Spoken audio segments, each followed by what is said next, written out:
Assalamualaikum warahmatullahi wabarakatuh.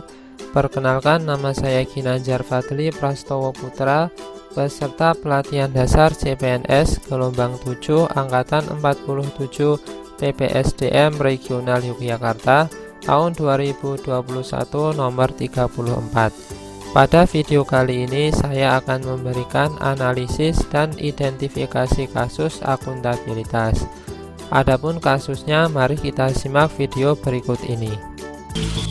Sejumlah barang mewah disita polisi mulai dari vas bunga, tas wanita bermerek hingga rumah dan bangunan.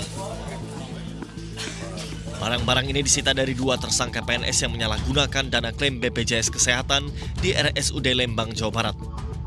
Pelaku OH dan MS menyelewengkan dana klaim di unit pelaksana teknis dengan jumlah fantastis mencapai 7,7 miliar rupiah. Keduanya merupakan mantan Kepala UPT RSUD Lembang dan mantan Bendahara UPT RSUD Lembang. Polda Jawa Barat menyatakan berkas kedua tersangka lengkap dan telah dilimpahkan ke Kejaksaan Tinggi Jawa Barat berikut barang bukti. Kedua tersangka diduga menyelewengkan dana klaim BPJS Kesehatan pada UPT RSUD Lembang tahun 2017-2018. Dana klaim BPJS Kesehatan senilai 11,4 miliar rupiah yang masuk ke rekening RSUD Lembang seharusnya seluruhnya disetorkan ke kas daerah Kabupaten Bandung Barat sebagai pendapatan. Namun berdasarkan bukti setoran dari 2017 hingga September 2018, hanya ada 3,7 miliar yang disetorkan. Dengan demikian ada sekitar 7,7 miliar rupiah yang diselewengkan. Dalam penyelidikan aliran dana, kedua tersangka terbukti menggunakan dana BPJS sejak 2017 untuk membeli belasan tas mewah, furnitur, tanah, serta rumah mewah. Dana BPJS Kesehatan senilai 11 miliar rupiah. Kemudian dari 11 miliar itu disetorkan kurang lebih 4 miliar. Yang 7 miliar digunakan untuk kepentingan pribadi oleh dua orang tersangka. Apa Bu, uangnya Bu? Dua PNS dijerat dengan Undang-Undang Pemberantasan Tindak Pidana Korupsi dengan ancaman hukuman 20 tahun penjara. Dari Bandung, Jawa Barat, Tim Liputan News melaporkan. Setelah melihat video tadi, kita masuk pada analisis sebab, akibat, dan pencegahan korupsi. Yang pertama, penyebab terjadinya korupsi. Korupsi bisa terjadi akibat tidak tertanamnya fungsi utama akuntabilitas publik.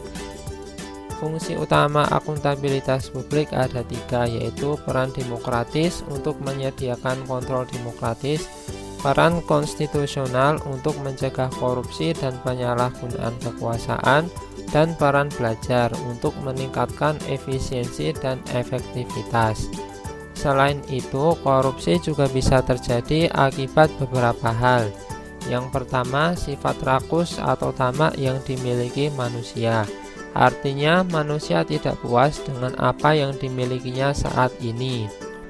Yang kedua, gaya hidup konsumtif. Merupakan perilaku ingin membeli segala hal yang tidak dibutuhkan.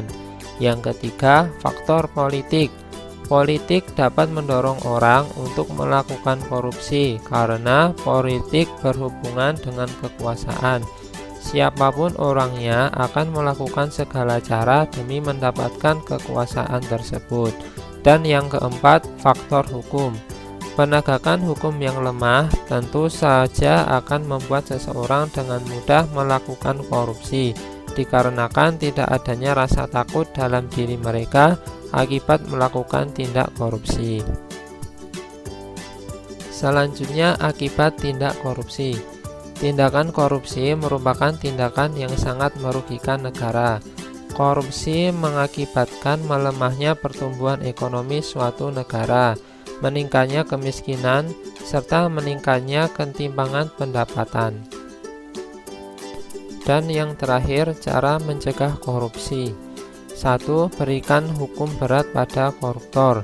2. Menjadi pemimpin yang berintegritas. 3. Bangun pendidikan moral sejak kecil. 4. Tanamkan nilai religius secara intensif. 5. Supremasi hukum yang kuat. Demikian video dari saya tentang analisis dan identifikasi kasus akuntabilitas. Semoga bisa bermanfaat.